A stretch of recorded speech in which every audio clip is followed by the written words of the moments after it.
नमस्कार दोस्तों, कैसे हैं आप लोग। स्टार्ट करते हैं आज हम यूनिट 10 और यूनिट 10 के साथ ही हमारा 501 वाला जो ब्लॉक रहेगा वो कंप्लीट हो जाएगा। और फिर इसके बाद हम करेंगे 502 को। ठीक है, 502 है वो बहुत बढ़िया ब्लॉक है। उसमें इतने बेहतरीन बेहतरीन चीज़ें आपको समझने को मिलेंगी ना, मज़ा ही आ जाएगा बिल्कुल पढ़ने के बाद। ये थोड़ा छोटा सा है ये वाला जो यूनिट है, 10 यूनिट। इसमें हम अंतर्राष्ट्रीय परिदृश्य जिसमें हम यूनेस्को, यूनिसेफ, वर्ल्ड बैंक और जो ज्योमेट्रियन कॉन्फ्रेंस है, स्वीडिश जो एजेंसियां हैं वो किस किस तरह से इसमें फैसिलिटेट करती हैं या योगदान देती हैं शिक्षा के सर्वांगीकरण पर या प्रारंभिक शिक्षा को बेहतर बनाने पर, तो उसके बारे में हम बात करेंगे। स्टार्ट करते हैं क्लास को बिना किसी देरी के। चलो सब ओके, ठीक है। अच्छा, 3 प्लेलिस्ट का लिंक डिस्क्रिप्शन में है। जो लोग कंटिन्यू वीडियो देख रहे हैं उनको पता ही होगा कि एक लिंक बना हुआ है, एक प्लेलिस्ट बना हुआ है NIOS समरी के नाम से। वहाँ पर जाकर आप NIOS की सारी समरीज देख सकते हो। एंड एक प्लेलिस्ट बना हुआ है CDP बाय दीपक सर इस नेम से, वहाँ पर जाकर आपको मेरी CDP की क्लासेस मिल जाएंगी। और एक प्लेलिस्ट बना हुआ है DSSS previous year question paper. ये 3 प्लेलिस्ट यदि आप फॉलो कर लेते हो तो आप DSSS एग्जाम में अच्छा स्कोर कर पाओगे। 100% स्कोर की DSSS में कोई भी नहीं कह सकता, कोई भी नहीं। एक सिंगल कितना ही बड़ा टीचर क्यों ना हो, वो ये नहीं कह सकता कि मैं DSSS का 100% सिलेबस कवर करा दूंगा। अगर आपको लगता है कि कोई टीचर ऐसा बोलता है तो एक बार आप प्रीवियस ईयर क्वेश्चन पेपर अच्छे से एनालिसिस कर लेना। आपको खुद ही रियलाइज हो जाएगा कि यार कोई नहीं करा पाएगा, कोई भी टीचर नहीं होगा जो इस तरह से पढ़ा पाए कि 100% सिलेबस कवर करा दे। ठीक है, चलो अब हम बात कर लेते हैं हमारी तरफ। तो भाई स्टार्ट करते हैं। यह तो हम जानते हैं कि जो अनुच्छेद 45 एंड 20A है ये शिक्षा के बारे में बात करता है। 45A जो है विद्यालय पूर्व शिक्षा के बारे में बात करेगा, आर्टिकल 45। और 21A किसके बारे में बात करेगा, 6 से 14 वर्ष के बच्चों को निःशुल्क एंड अनिवार्य शिक्षा के बारे में। ठीक, अब इसका अंतर्राष्ट्रीय परिदृश्य बना हुआ है कुछ इस तरह से, इसे आप एक बार देख लो जरा। अंतर्राष्ट्रीय परिदृश्य क्या बोलेगा, सभी के लिए शिक्षा संबंधी पहल है ये, कि हर एक व्यक्ति को शिक्षा मिले। ठीक हो गई यहाँ तक बात। तो फिर विकसित तथा विकासशील प्रारंभिक शिक्षा, विकसित और विकासशील देश देश जो हैं उनकी प्रारंभिक शिक्षा के बारे में बात करता है। इसके लिए कुछ एजेंसियां हैं जो भूमिका निभाती हैं। कौन कौन सी, एक तो हमारी यूनेस्को हो गई, फिर यूनिसेफ हो गई, वर्ल्ड बैंक हो गई, DFDI हो गई। इसके बारे में पढ़ेंगे क्या है ये। Department of international development. विश्व शिक्षा सम्मेलन हो गया, सेनेगल में जो हुआ था, जो शायद ऑस्ट्रेलिया में। एंड जोमेथियन कॉन्फ्रेंस हुआ। जोमेथियन कॉन्फ्रेंस ने क्या क्या बोला कि E9 देशों पर क्या प्रभाव पड़ेगा। E9 देश कौन से हैं वो हम बात करेंगे। सारे जो 9 कंट्रीज आती हैं E9 के अंदर, बांग्लादेश हो गया, ब्राज़ील हो गया, इंडोनेशिया हो गया, नेपाल हो गया, भारत हो गया, पाकिस्तान हो गया, बांग्लादेश हो गया। इन सभी देशों के बारे में देखेंगे कौन कौन से E9 के अंदर आते हैं। दक्षिण एशियाई देशों पर प्रभाव, ये एक छोटा सा फ्लो चार्ट है, इसे एक बार आप देख लीजिएगा। अब हम बढ़ेंगे भाई आगे। सबसे पहले हम बात कर लेते हैं जोमेथियन कॉन्फ्रेंस। जोमेथियन, हाँ थाईलैंड का है ये, मैंने शायद ऑस्ट्रेलिया बोल दिया था, चलो कोई नहीं। थाईलैंड का एक शहर है जोमेथियन, जहाँ पर 1990 में एक कॉन्फ्रेंस हुई थी जिसका विषय क्या रखा गया था, सभी के लिए शिक्षा। इसकी ये क्या थी, थीम थी। क्या थीम थी, सभी के लिए शिक्षा इसकी थीम थी। बस इतना याद रखना है अपन को। इसमें कितने देशों ने भाग लिया था, 155 देशों ने, आप याद रख सकते हो। शिक्षा की इन्होंने फिर परिभाषा दी इनके अकॉर्डिंग। शिक्षा समस्त विश्व में किसी भी आयु के व्यक्ति के लिए एक मौलिक अधिकार है। शिक्षा हर एक व्यक्ति का क्या होगा, मौलिक अधिकार होगा। शिक्षा एक सुरक्षित, स्वास्थ्यकर, अधिक संपन्न तथा पर्यावरण अनुकूल विश्व को सुनिश्चित करने में सहायता करेगी। शिक्षा एक ऐसे विश्व को डेवलप करने में हमारी सहायता करेगी जिसमें सभी स्वस्थ रहेंगे, सभी सुरक्षित फील करेंगे, जहाँ पर पर्यावरण ठीक ठाक रहेगा, सारे लोग संपन्न रहेंगे। ठीक है, तो शिक्षा इस तरह का बनाने में हमें हेल्प करेगी। जमेतियन सम्मेलन के समक्ष चुनौतियाँ क्या क्या आई। पहली चुनौतियाँ तो ये आ गई कि मूल अधिगम आवश्यकताओं को पूरा करना। मूल अधिगम आवश्यकता मतलब कि जो फंडामेंटल नीड्स हैं, पहले तो आप इन्हीं को पूरा करो, इसके बाद हम आगे बात करेंगे। और फंडामेंटल नीड्स क्या है, प्रत्येक व्यक्ति चाहे वह बच्चा हो, युवक हो, प्रौढ़ हो, उन शैक्षिक अवसरों का लाभ उठा सकेगा जो उनकी मूलभूत अधिगम आवश्यकताओं की पूर्ति के लिए बनाए गए हैं। मूलभूत अधिगम आवश्यकताओं में कार्य क्षेत्र का विस्तार, उद्देश्य, उनकी पूर्ति कैसे हो, अलग अलग देशों की संस्कृति भिन्न भिन्न हो सकती है, ये सारी चीज़ें आ जाती हैं।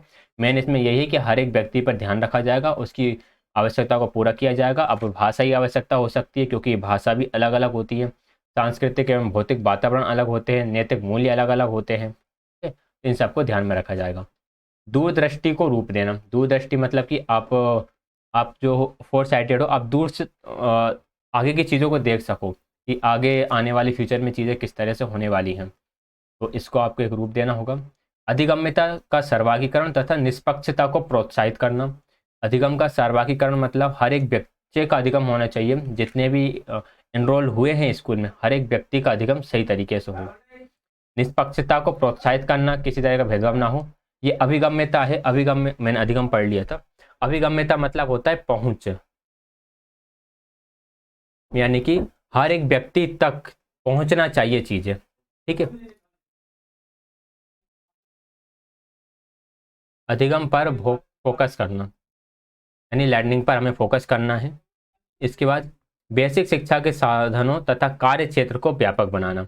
बेसिक शिक्षा यानी कि जो फंडामेंटल एजुकेशन है, उसके जो कार्य क्षेत्र यानी जहाँ जहाँ पर आप उसे अप्लाई करने वाले, उसको आप थोड़ा सा ब्रॉड बनाओ, थोड़ा व्यापक बनाओ, ताकि हर जगह पे पूर्ण रूप से हो सके।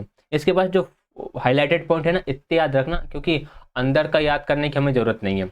एग्जाम में जो ऑप्शन से बनते हैं वो हाईलाइटेड पॉइंट से ही बनेंगे।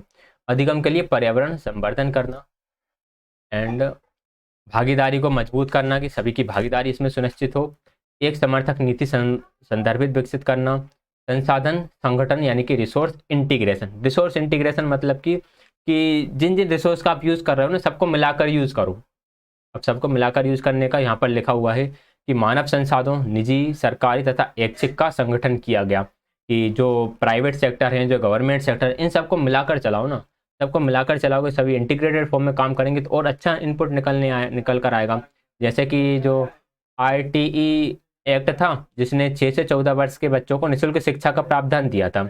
ये पहले गवर्नमेंट स्कूल में चलता था, लेकिन अब 25% सीटें प्राइवेट स्कूल में भी रिजर्व करना होगा, और इनका जो भी लागत होगा, जो भी इनका फीस होगा, वो गवर्नमेंट पे करेगी। तो इस हमने क्या करा, हमने जो हमारी योजना थी 6 से 14 वर्ष के बच्चों को निःशुल्क शिक्षा देने की, उसमें हमने प्राइवेट सेक्टर्स को भी इन्वॉल्व कर लिया। अब प्राइवेट सेक्टर्स को भी इन्वॉल्व करा तो इससे हुआ क्या, एजुकेशन की क्वालिटी इंप्रूव हो गई, हर एक बच्चे को शिक्षा मिलने लगी। जो कभी सोच भी नहीं सकते थे कि हमारे बच्चे कभी प्राइवेट स्कूल में पढ़ भी पाएंगे, उनके बच्चे भी आज प्राइवेट अच्छे स्कूलों में पढ़ रहे हैं, ठीक है। इस तरह का आगे हम बात करें, ये तो बस कुछ प्रणालियाँ वगैरह हैं। E9 देश कौन से हैं?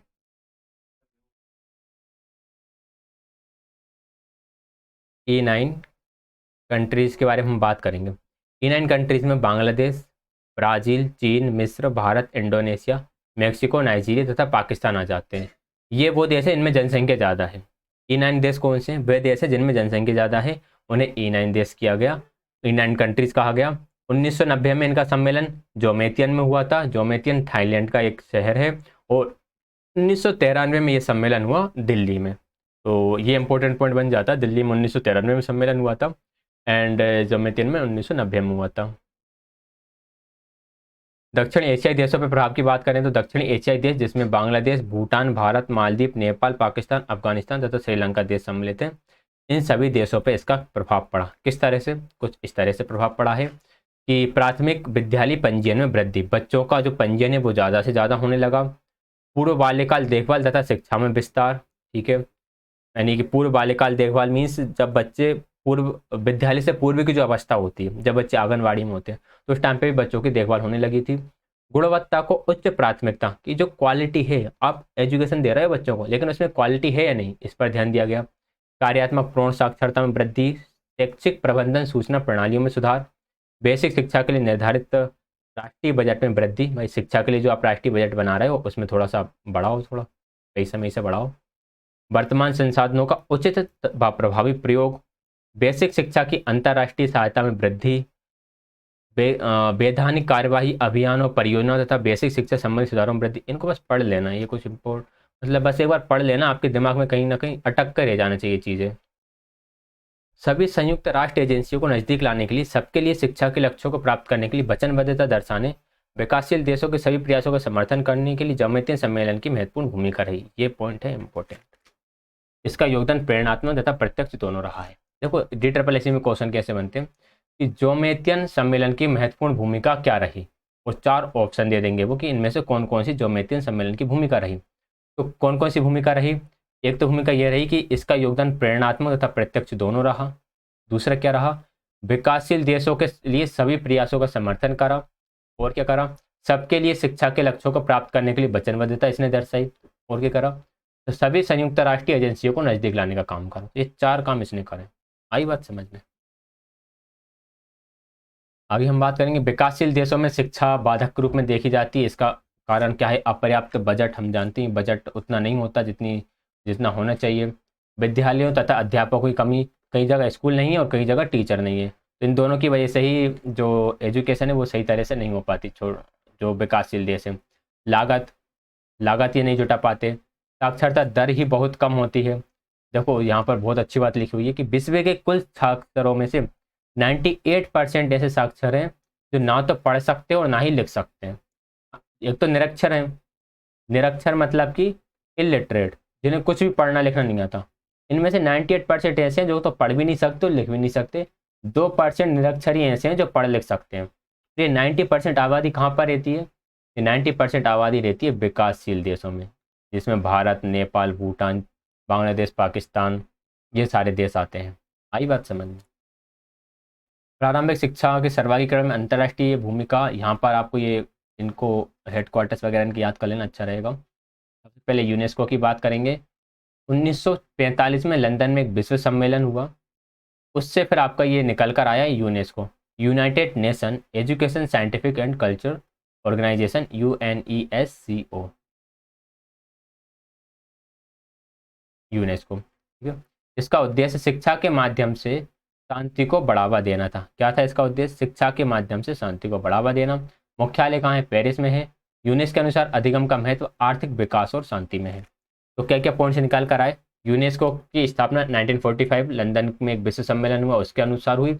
इसका हेडक्वार्टर हो जाता है पेरिस में। इसका उद्देश्य क्या है, शिक्षा के माध्यम से शांति को बढ़ाना है।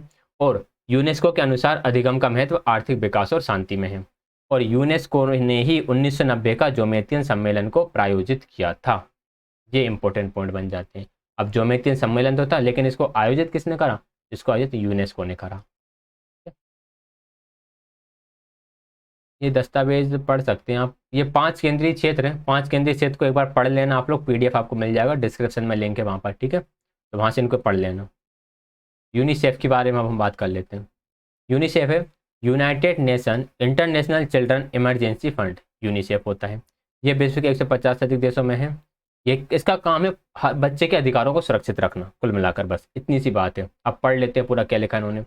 ये प्रत्येक बच्चे के अधिकारों को सुरक्षित रखने के लिए कार्य करती है। यह सुनिश्चित करने का प्रयास करती है कि प्रत्येक बच्चे को बिना किसी लिंग, जाति, धार्मिक, आर्थिक, सामाजिक, आर्थिक स्थिति के आधार पर भेदभाव के गुणवत्तापूर्ण शिक्षा दी जाए। बच्चे कर किसी तरह का भी आप बच्चे के साथ भेदभाव नहीं करोगे, वह किसी भी जाति का हो, किसी भी धर्म का व्यक्ति हो, आप उसे क्वालिटी एजुकेशन प्रोवाइड कराओगे। ठीक है, वर्ल्ड बैंक आ जाता है। फिर वर्ल्ड बैंक भी सहायता करता है। विश्व बैंक गुणवत्ता की और प्रगमन यानी कि प्रोग्रेस, सार्वत्रिक प्राथमिक शिक्षा, सभी के लिए शिक्षा के अन्य लक्ष्यों की प्राप्ति में तेजी लाने के लिए सबके लिए शिक्षा का समर्थन प्रदान करता है। तो सिंपल सिंपल लिख लेना कि जो जितना भी सब कुछ प्रोग्राम चल रहा है ना, वर्ल्ड बैंक सभी के लिए सहायता करेगा। ये पॉइंट लिखे हुए, इनको एक बार जस्ट आप PDF से रीड कर लीजिएगा। अंतर्राष्ट्रीय विकास विभाग, इंटरनेशनल डेवलपमेंट, क्या था ये, डिपार्टमेंट ऑफ इंटरनेशनल डेवलपमेंट, अंतर्राष्ट्रीय विकास विभाग DF नहीं, ये था department of international, DF department of I department of international development. ठीक है, सही बोला था मतलब मैंने। यूके सरकार का भाग है, यही इंपॉर्टेंट पॉइंट हो जाता है। यूके सरकार का भाग है, विकासशील देशों के साथ मिलकर विकास को प्रोत्साहित करने, अत्यंत गरीबी को कम करने के लिए काम करता है। गरीबी को कम करने का काम है और यूके का भाग है, विकासशील देशों के साथ मिलकर काम करता है। बस। स्वीडन की अंतर्राष्ट्रीय विकास एजेंसी SIDA, कौन सी एजेंसी है ये, इसका इंग्लिश में नेम नहीं लिखा क्या, चलो कोई दिक्कत नहीं। स्वीडन की अंतर्राष्ट्रीय विकास agency Sweden international development authority, agency, Swedish international development agency Sweden की सरकारी एजेंसी है जो विश्व भर में तकनीकी सहायता तथा धन देती है। तकनीकी सहायता देगी और धन देगी, दो काम हो गए इसके। भारत को इस एजेंसी ने 1964 से लेकर आज तक द्विपक्षीय विकास सहायता के लिए सहायता मिल रही है। भारत द्विपक्षीय विकास सहायता मतलब कि दोनों पक्षों में विकास हो, आप हमारा विकास करें हम आपका विकास करें, कुछ इस तरह से। भारत में चलाई रही शिक्षा कर्मी परियोजना को SD, एक तो यार ये ऐसे लिखे होते हैं मुझे समझ में नहीं आते, मुझे ऐसे समझ में आते हैं, SIDA से ही सहायता मिल रही है जो 1987, चलो ये इंपॉर्टेंट नहीं है। इसका विशेष फोकस लड़कियों की शिक्षा पर है। स्वीडिश कंपनी ने भारत में सहायता देना कब से प्रारंभ करा था? 1964 से, और आज तक देती आ रही है।